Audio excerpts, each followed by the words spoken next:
बहुत बहुत दिल से दीदी का स्वागत है। दीदी, ये बहुत सुंदर रूह रिहान कार्यक्रम चलता है जिसमें करीब 150 बहनें ज्वाइन होती हैं और दीदी जी जिनके वाणी में है मधुरता, व्यवहार में है नम्रता और चेहरे पे है प्रसन्नता। अनुरोध है दीदी जी से रूह रिहान करें। आदरणीय सुषमा दीदी जी। चंद्रा बहन है ना? ओम शांति। जी दीदी जी। चलो, बहुत अच्छा नाम रखा है रूह रिहान। ये हमने देखा है शुरू से यज्ञ में कि हमारी बड़ी दादियां आपस में बैठ के हमेशा रूह रिहान करती थी। जब हम पांडव भवन में रहते थे और अभी यज्ञ का विस्तार नहीं हुआ था, तो हम देखते थे दादी प्रकाश मणि, दादी मनोहर, और उन पहले शुरू में तो जानकी दादी जी भी थे जब तक विदेश नहीं गए थे। तो ये दादियां 10-11 बजे के आसपास, मुझे अभी तक भी दृश्य भी याद है, इंद्रप्रस्थ का वो जो नीचे के पोर्शन का बरामदा है, वहां ये दादियां बैठ के ना धीरे धीरे बातें करती थी। कहते थे दादियों की ना मीटिंग हो रही है, मीटिंग हो रही है। हम सोचते थे पता नहीं दादियां रोज क्या मीटिंग करती हैं। फिर हम लोग जिस दादी के, जैसे मनोहर दादी थी, चंद्रमणि दादी जी थे, तो हम उनके बहुत करीब थे, तो हम पूछते थे दादी आप लोगों ने आज क्या मीटिंग की, दादी आज आपने क्या मीटिंग की। तो दादी कहती थी हम लोगों की जो मीटिंग होती है ना, हम रूह रिहान करते हैं। तो दादी जानकी तो हमारी थी ही रूह रिहान में होशियार। दादी जानकी को हमेशा ये शौक भी रहता था। और ब्रिजेंद्रा दादी जी बॉम्बे से जब आती थी तो हमने उनको भी देखा, वो भी। और दादियां ना यूं पास पास बैठ के, बाबा ने ये कहा, ऐसे हुआ, आज की मुरली ने ये कहा, बात ऐसे करती थी जैसे लगता था पता नहीं कौन सी गहरी बात कर रही है। तो हमें लगता था कि दादियां क्या बात करती हैं। तो ये रूह रिहान कर करके हमारी दादियों ने, मैं ये तो नहीं कहूंगी स्व उन्नति, क्योंकि हमारी दादियां तो मुझे ऐसा लगता है कि जन्मजात ही स्व उन्नति में ही थी, लेकिन हाँ फिर भी हमारी ये सब आदरणीय श्रद्धेय दादियों ने रूह रिहान कर करके यज्ञ के वातावरण को पावरफुल बनाया और हम सब लोगों को पालना दे दे करके पावरफुल बनाया। क्योंकि ये रूह रिहान में ये करते थे कि आज बाबा ने जो बात कही है वो किस भाव से कही है। जैसे आपने मुझे बताया अधिकतर टीचर्स बहनें होंगी, तो मेरा टीचर्स बहनों से ये रिक्वेस्ट है स्पेशली कि जब भी हम मुरली सुनाते हैं, चाहे आप ऑनलाइन मुरली सुनाते होंगे या भाई बहनों को ऑफलाइन डायरेक्ट भी सुनाते होंगे, केवल मुरली को अखबार की तरह या न्यूज की तरह पढ़ के मत सुना दो। हालांकि अब तो हमारी मुरली इतनी सिंप्लीफाइड होके आती है, सार भी लिखा होता है और प्रश्न उत्तर भी होते हैं, लास्ट में भी मुरली का सार एसेंस दिया हुआ होता है। तो हम उसको भी अगर पढ़ लें, वैसे तो मुरली सुनाने से पहले सारी मुरली हमें पढ़नी चाहिए, पर अगर नहीं किसी कारण से पढ़ पाते हैं तो हमें मुरली का सार, प्रश्न उत्तर और लास्ट में मुरली का धारणा का सार पढ़ करके रात को सोना चाहिए और सवेरे उसी पर बैठ के हमें अपना अमृत वेला या कहें बाबा से रूह रिहान करनी चाहिए। क्योंकि बहुत सी बहनें ऐसी भी जुड़ी होंगी जो कहेंगी हम तो अपने सेंटर पर अकेले ही रहते हैं। तो अगर हमें बाबा से रूह रिहान करने का एक अभ्यास हो जाता है तो ये हमारे अंदर खुशी भी देता है, नशा भी देता है, और सबसे बड़ी बात है कि बाबा के साथ हमारा बहुत नजदीकी संबंध जुड़ जाता है। लेकिन क्या संबंध जोड़े, कैसे संबंध जोड़े? तो रूह रिहान से हम बाबा के बहुत बहुत बहुत समीप आ जाते हैं। तो सबसे पहले रूह रिहान हम बाबा के साथ कैसे करनी है वो रूह रिहान सीखें। जैसे आज की मुरली अगर आप किसी को याद हो, आज तो हम ऑनलाइन हैं तो ज्यादा क्वेश्चन आंसर नहीं कर पाएंगे, लेकिन अगर मैं आपसे पूछूं कि आज की मुरली का सार क्या था, आज की मुरली में रमणीकता में क्या क्या बाबा ने कहा है, तो आज बाबा ने कहा ना, बच्चे मैं क्या करता हूँ, मैं क्या करता हूँ आके, याद है किसी को? तो बाबा ने कहा बड़े प्यार से, बच्चे मैं आता हूँ ना, आके तुम बच्चों को मुरली सुनाता हूँ। अब बताओ, आपने पता नहीं नोट किया या नहीं किया। मैं तुम बच्चों को मुरली सुनाता हूँ और क्या करता हूँ, तुम बच्चों की ज्योति जगाता हूँ, ज्ञान का तीसरा नेत्र दे देता हूँ। फिर बड़ी वंडरफुल बात थी, बाबा ने कहा मैं तुम्हें मुरली सुनाता हूँ, लायक बनाता हूँ, और क्या करता हूँ, और क्या करवाता हूँ, तुम्हारे द्वारा स्वर्ग का उद्घाटन कराता हूँ। तो अब बताओ ये मुरली कितनी, आपने अगर सारा दिन मनन किया होगा, नशा चढ़ाया होगा कि भगवान क्या करता है, हमसे आकर के स्वर्ग का उद्घाटन करवाता है, स्वर्ग की स्थापना कराता है। तो बाबा ने आज की मुरली में क्या क्या कहा, कौन सी रमणीक बातें कही। फिर आज बाबा ने कहा था कि बच्चे स्वर्ग की स्थापना के लिए भी तो कौन चाहिए, क्योंकि गांधी जी का रेफरेंस था ना। तो बाबा ने कहा बच्चे महात्मा गांधी जी की भी इच्छा थी कि मैं राम राज्य स्थापन करूं, पर ये तो उन्होंने समझा ही नहीं कि राम राज्य और रावण राज्य किसको कहते हैं। तो बच्चे राम राज्य की स्थापना करने के लिए कौन चाहिए, कौन चाहिए? आप लोगों ने पता नहीं नोट किया या नहीं किया। तो बाबा ने कहा बच्चे बेहद का बापूजी चाहिए। तो मुरली में रमणीक बातें कौन सी थी, ज्ञान के राज कौन से थे, धारणा करने की कौन सी बात थी। अगर हम इस तरीके से मुरली को पढ़ते हैं, अपने अंदर समाते हैं, तो फिर हम सुनाते भी उसी ढंग से हैं। जब मुझे मुरली पढ़ने की, सुनने की खुशी होगी, तो फिर जब औरों को सुनाएंगे तो क्या करेंगे, फिर क्या करेंगे? खुद को खुशी होगी तो फिर दूसरों को भी खुशी देंगे। नहीं तो मुरली सुनाते हैं और मुरली सुनाते सुनाते ऐसा चेहरा होगा, ना चेहरे पे खुशी, वो डल सा चेहरा, ना अपने चेहरे पे मुस्कान। आज भी था ना शायद वरदान में कि कैसा चेहरा होना चाहिए, चेहरे पर वो रूहानियत की खुशबू हो, वो मुस्कुराहट हो, पर हम मुस्कुराते ही नहीं हैं। तो हम तो आजकल हंस के कहते हैं कि भाई मुस्कुराते नहीं हैं। तो प्रकृति ने भी सोचा अभी क्या करें, ये मनुष्य सुंदरता तो है ही नहीं, ना हंसता है, ना अच्छा बोलता है, ना मुस्कुराता है, कि मुझे 5 दिन सारा दिन रात मुस्कुराना है, मुस्कुराना है। अकेले हो ना तो भी मुस्कुराओ। अच्छा आपको मुस्कान नहीं आ रही है ना, तो आप बाबा के चित्र के आगे बैठ जाओ और बाबा के चित्र को ऐसे देखते रहो, देखते रहो, और बाबा के साथ बैठ के मुस्कुराओ। मम्मा बाबा का चित्र रखो, देखो आप मम्मा का चित्र रखेंगे तो मम्मा के चेहरे पर यूं देखने में लग रहा है मम्मा बहुत गंभीर है। आप ध्यान से ऐसे करके देखो, मम्मा को देखते रहो, देखते रहो, देखते रहो, तो आपको लगेगा मम्मा देखो कितना अच्छा मुस्कुरा रही। तो हमारे चेहरे पर भी मुस्कान आएगी, तब हमारे चेहरे पर रूहानियत आएगी, तब हमारे चेहरे पर रौनक आएगी। नहीं तो बाहर से तो हम कुछ भी यहाँ यहाँ लगाते रहें, वो वाली चमक तो चाहिए ही नहीं। हम तो कहते हैं राजयोग सेंटर जो हैं ये क्या हैं, तो हम हमेशा कहते हैं हमारे राजयोग सेंटर्स हैं ब्यूटी पार्लर।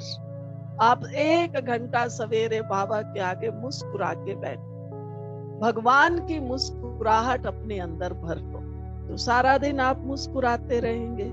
और ये मुस्कुराहट ही है जो आपके पुरुषार्थ में शक्ति भर देगी। और सबसे बड़ी शक्ति जो मुस्कुराहट से आती है वो है व्यर्थ से मुक्त होने की शक्ति।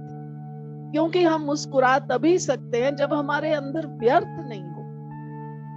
अगर मान लो मेरे अंदर अभी आज बहुत सी चिंताएं हैं, मैं आपसे बात भी कर रही हूँ, पर मेरे अंदर ना चिंता है, ये नहीं हुआ, फलाना भाई बहन बीमार है, ये फलानी बहन ठीक नहीं है, मधुबन में ऐसा हो गया, वहां ये हो गया, तो मेरी शक्ल देखो कैसी हो जाएगी, ऐसी एकदम जैसे वो नींबू निचोड़ देते हैं ना, ऐसी हो जाएगी। और अगर मैं मुस्कुराती हूँ तो भले समस्याएं होंगी, बातें भी होंगी, चाहे अपने पाँव में दर्द भी होगा, तो भी हमें लगेगा कि नहीं नहीं, अरे कोई बात नहीं है, आया कर्म भोग चला जाएगा।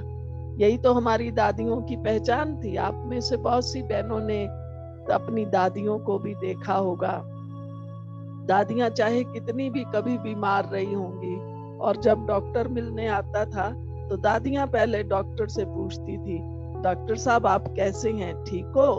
तो डॉक्टर्स को भी हैरानी होती थी कि ये यहाँ तो पेशेंट ही डॉक्टर को पूछ रहा है कि आप ठीक हो, और हम तो जब डॉक्टर के पास जाते हैं अपना मुंह ऐसा मुरझाया हुआ सा, मेरे सिर में बहुत दर्द रहता है, पेट में। अरे सिर में दर्द है ना, तेरे मन में थोड़ी ना दर्द है, तेरे दिल में थोड़ी दर्द है। बताओ उसको खुशी खुशी से कि डॉक्टर साहब 2 दिन से सिर में दर्द है, मालूम नहीं क्या कारण है, हो सकता है बीपी हाई हो या गर्मी बहुत हो। तो बीमारी को, परिस्थितियों को, कोई भी बात हो, उसको अपने ऊपर हावी ना होने दे। कौन भारी है? पूछो अपने मन से। परिस्थितियां भारी हैं या हम बाबा के बच्चे भारी हैं? हमारे साथ तो सर्वशक्तिवान है, तो हमें किस बात की चिंता है? इसलिए सदा ये खुशी और नशा रखो कि मेरा बेहद का बापूजी मेरे साथ है। इसलिए क्या करेंगे? सदा मुस्कुराते रहो। रूह रिहान की रिजल्ट ये होनी चाहिए, मैं समझती हूँ आप शायद हफ्ते में एक बार ये रूह रिहान करते हैं, तो उस रूह रिहान के बाद अपना कोई ना कोई होमवर्क जरूर निकालो। अभी जैसे इस सप्ताह में यही होमवर्क करना कि बस मुझे मुस्कुराते रहना है, कुछ भी हो जाए, चाहे कोई डांट भी दे, कोई कहेगा ए तुमने ये नहीं किया, तुम ऐसी हो ऐसी हो, शांत। मुस्कुराएगा कौन? जिसके अंदर शांति की शक्ति हो। अगर शांति की शक्ति नहीं है तो फिर मुस्कुराएंगे कैसे? नहीं मुस्कुरा सकते हैं ना। अगर हम रिएक्शन देते रहेंगे, रिजेक्शन करते रहेंगे, मैं ही थोड़ी ऐसी हूँ, आप उसको भी तो देखो, वो उसको भी ना। जैसे मैं कहती हूँ ना, जब ओम शांति कहते हैं तो देखो मैं कौन सी स्थिति में ओम शांति कर रही हूँ। कोई कहेगा ओम शांति, ओम शांति, कोई कहेगा ओम शांति। वो बेचारे का अंदर से मन ही नहीं होता है, जरा भी खुशी नहीं होती है। मजबूरी में कोई लड़ाई कर लेते हैं, फिर कहते हैं अच्छा बाबा ओम शांति, मेरा पीछा छोड़। तो आप देखना इमर्ज करके 1000 प्रकार की ओम शांति हम करते हैं, लेकिन जो एक ओम शांति है वो नहीं करते हैं। वो कौन सी? हम कहें ओम शांति। और बस पहले तो अपना दिल अंदर से ठर जाए। ठर जाए समझते हो? बाबा का बड़ा फेवरेट शब्द है ठरना। आजकल मुरलियों में नहीं आता है क्योंकि काट चांट होके आती हैं। बाबा कहता था बच्चे बाबा की याद में अपना अंग अंग ठर जाना चाहिए, माना एकदम शीतल। जैसे गर्मी में आप कहीं से आए और आपको एकदम कोई ठंडा ठंडा पानी या शरबत या शिकंजी पिला दे, आप कहते हैं अरे मेरा तो अंदर दिल को बहुत शांति मिली, इतना ठंडा पानी। ऐसे ही हम ओम शांति, ऐसे नहीं कोई दूसरा हो तो मैं कहूं बहन ओम शांति, नहीं। अपने आप को दिन में, इस सप्ताह में 50 बार दिन में कहना ओम शांति। फिर देखना आप किस किस प्रकार की ओम शांति करते हैं, जरा अपना चार्ट आप पे ही नोट कर। तो रूह रिहान करके अपने को, खुद को खुद होमवर्क दो। मुझे इस सप्ताह में ये पुरुषार्थ करके अपने अंदर शक्ति भरनी, तब हमारी रूह रिहान का फायदा है। तो अभी यही रूह रिहान कि हम इस सप्ताह में क्या करेंगे? मुस्कुराते हुए रहेंगे और मुस्कुराते हुए अपने अंदर शक्ति भरेंगे। वाह वाह वाह वाह, ओम शांति बाबा। तब तो रूह रिहान का आनंद आएगा।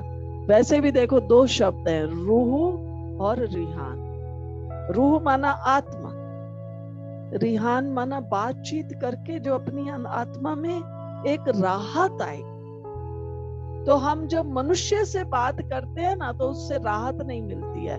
आप किसी से भी बात करके देख लो, आप कोई बहनों से, आपके अंदर कोई समस्या होगी तो आप आपस में दो बहनें होंगी, बात करेंगी, अपनी बड़ी बहन से बात करेंगी, दीदी ऐसे हो गया, ये समस्या है, ये समस्या है, तो आप देखिए आपका चेहरा कैसा हो जाएगा।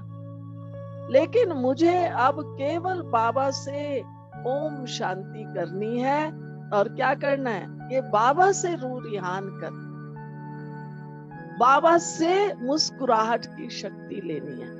तब तो लगेगा कि ये योगी हैं।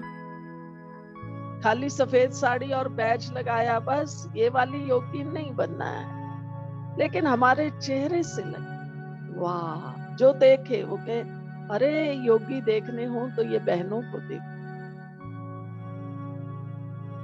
इनका योग सच्चा योग है, क्योंकि अब जो समय है इतना तेजी से बदल रहा है, तीव्र गति से बदल रहा है ये समय।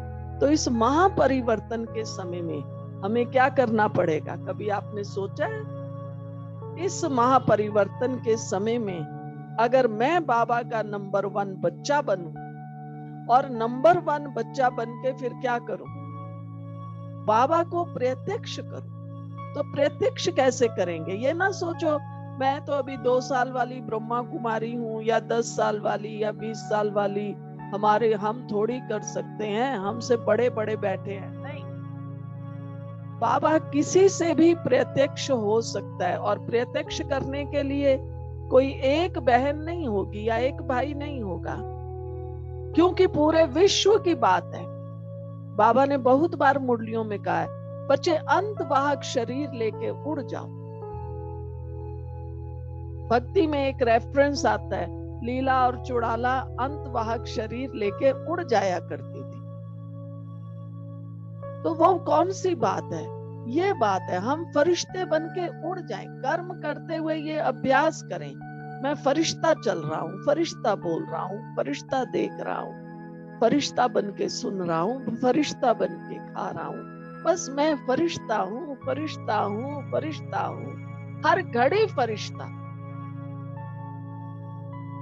तो इस सप्ताह में हम सब मिल करके ये पुरुषार्थ करें, रूह रिहान करनी है, मुस्कुराते हुए रहना है, दिन में अनेक बार बाबा के साथ ओम शांति कह के अपना ये शक्ति मुस्कुराहट की भरनी है। क्योंकि सत्युग तो अब आया कि आया, तो ये मुस्कान का हमारा संस्कार कब बनेगा? अभी तक तो हमारा मुस्कुराहट का संस्कार ही नहीं है। हमारा मुंह तो कभी तो हनुमान जी की तरह एकदम भूल जाता है, किसी ने हो मुझे नहीं पता, मैं नहीं जानती। अब ऐसा तो नहीं होगा ना सत्युग में जाने वाला। मुस्कुराते, तो मुस्कुराते हुए रहेंगे, खुश रहेंगे, प्यार से रहेंगे। लेकिन कब रहेंगे? जब हमारा यहाँ से एकदम टेंशन फ्री। हम लोग ब्रह्मा कुमार कुमारी बन के भी अगर मुस्कुराएंगे नहीं तो जरा बताओ कौन मुस्कुराएगा?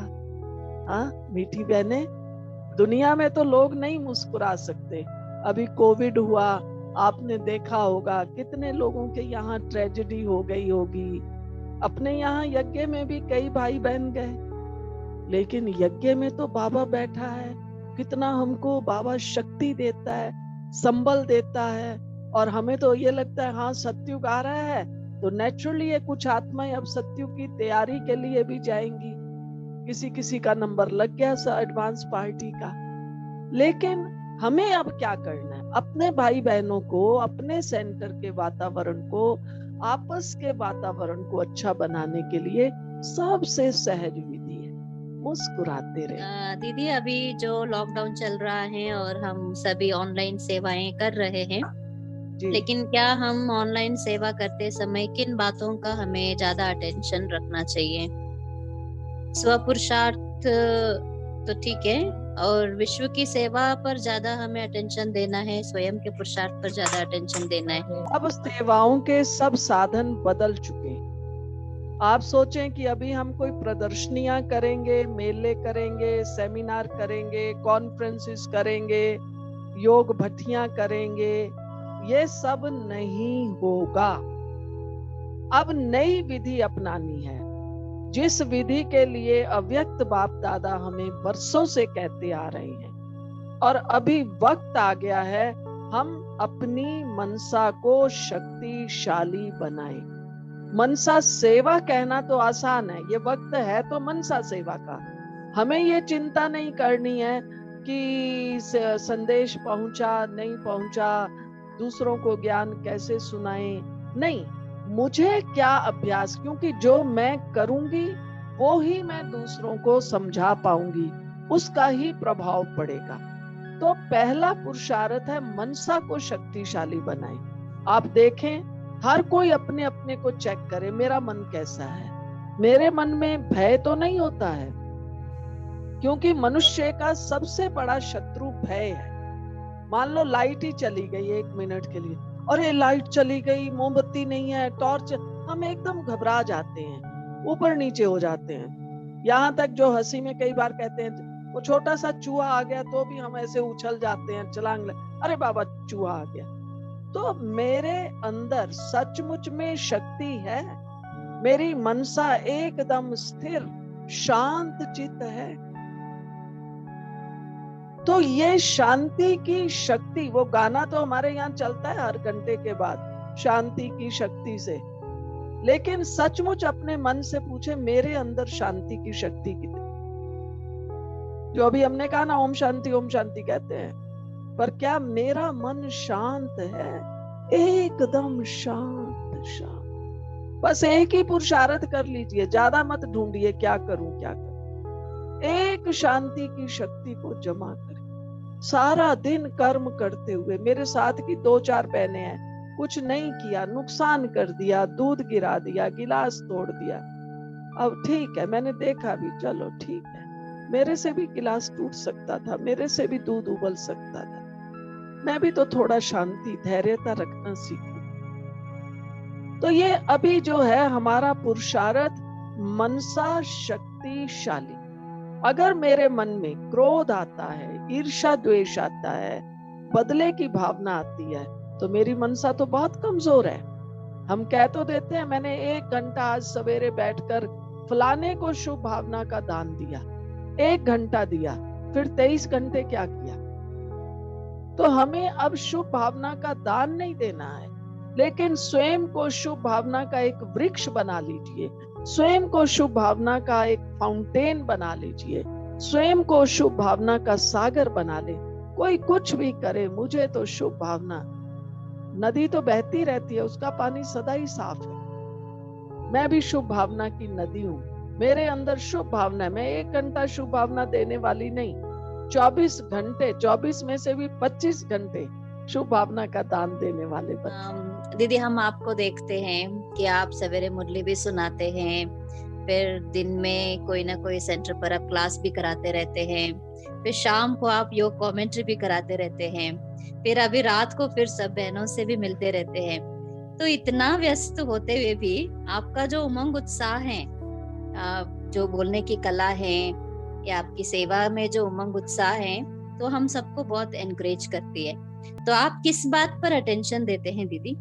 मैंने शुरू से ही ना कभी मैंने भाषण करना सीखा, और जो मुझे जानते होंगे उनको पता होगा, मधुबन में भी आती हूँ, मैंने कभी किसी दादी को, दीदी को, भाई को, दादा को ये नहीं कहा कि मेरा भाषण करवाओ, मेरी क्लास करवाओ, मुझे कोऑर्डिनेटर, कुछ नहीं।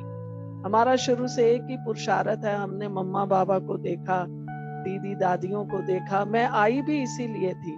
मैं मनोहर दादी, चंद्रमणि दादी को देखती थी, ये जगह जगह जाते हैं, सेंटर्स पर जाते हैं, क्लास कराते हैं, योग कराते हैं। मैंने कहा ये तो बहुत आसान है, ये तो हम भी करा सकते हैं। तो बस यही करने हम आए थे, योग करना है, क्लास कराना है, और ये करते रहते हैं। और इसलिए उमंग भी रहता है। जो मुरली उमंग से पढ़ेंगे, सुनेंगे, तो अपने आप अपने में भी उमंग रहेगा, दूसरों में भी आएगी। थैंक यू दीदी, आज हमको बहुत अच्छा लगा आपकी क्लास, बहुत अच्छा। हमें एनकरेजमेंट मिल रहा है इन दीदियों के क्लासेस सुन के। कि आपको देखते हैं तो हमें भी बहुत एनकरेजमेंट मिलती है। थैंक यू दीदी। Thank you, thank you. आपका बहुत बहुत शुक्रिया। थैंक यू दीदी। थैंक यू, बहुत अच्छा। ओम शांति चंद्र। ओम शांति। Thank you. ओम शांति सब बहनों को। जो आंधियों से लड़ता है, तू दाता का दिया क्यों मुश्किलों से डरता है। ऐसे ख्यालों से जहां को जगमगाए,